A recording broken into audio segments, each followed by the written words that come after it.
ত্রয়োদশ জাতীয় সংসদ নির্বাচনকে সামনে রেখে নির্বাচন কমিশনে জমা পড়েছে প্রার্থীদের নির্বাচনী হলফনামা। এসব হলফনামায় শীর্ষ রাজনৈতিক নেতারা প্রকাশ করেছেন তাদের আয়, তাদের সম্পদ ও পেশার বিস্তারিত হিসাব। কোথাও কোটি টাকার সম্পদ, আবার কোথাও সীমিত আয়, সব মিলিয়ে উঠে এসেছে রাজনীতিবিদদের আর্থিক অবস্থার একটি স্পষ্ট চিত্র। তারেক রহমান, বিএনপির ভারপ্রাপ্ত চেয়ারম্যান তারেক রহমানের হলফনামায় দেখা গেছে তার নিজের নামে কোনো গাড়ি বাড়ি কিছুই নেই। তবে তার মোট সম্পদের পরিমাণ প্রায় ১,৯৬,৮০,০০০ টাকা। আর বার্ষিক আয় দেখানো হয়েছে ৬,৭৬,৩৫০ টাকা। অন্যদিকে তার স্ত্রী ডক্টর জুবাইদা রহমানের নামে রয়েছে প্রায় ১,৫৩,০০,০০০ টাকার সম্পদ।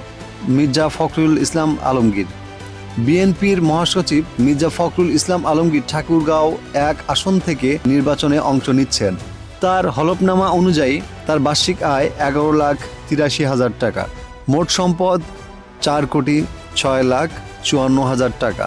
ডাক্তার শফিকুর রহমান, জামাত ইসলামীর আমির ডাক্তার শফিকুর রহমান ঢাকা ১৫ আসন থেকে মনোনয়নপত্র নিয়েছেন। পেশা হিসেবে তিনি উল্লেখ করেছেন চিকিৎসক। তার হলফনামা অনুযায়ী মোট সম্পদ প্রায় ১,৫০,০০,০০০ টাকা, বার্ষিক আয় ৩,৬০,০০০ টাকা।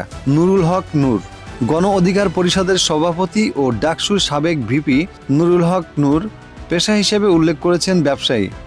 মোট সম্পদ ৮৯,৮২,০০০ টাকা, বার্ষিক আয় ২০,৪০,০০০ টাকা। নাহিদ ইসলাম, জাতীয় নাগরিক পার্টির আহ্বায়ক নাহিদ ইসলাম, বার্ষিক আয় ১৬ লাখ টাকা, মোট সম্পদ ৩২ লাখ টাকা। এনসিপি দক্ষিণাঞ্চলের মুখ্য সংগঠক হাসনাত আবদুল্লাহর মোট সম্পদ ৫০ লাখ টাকা, বার্ষিক আয় ১২,৫৩,০০০ টাকা। তার নামে কোনো কৃষি জমি নেই এবং পরিবারের সবাই তার আয়ের উপর নির্ভরশীল।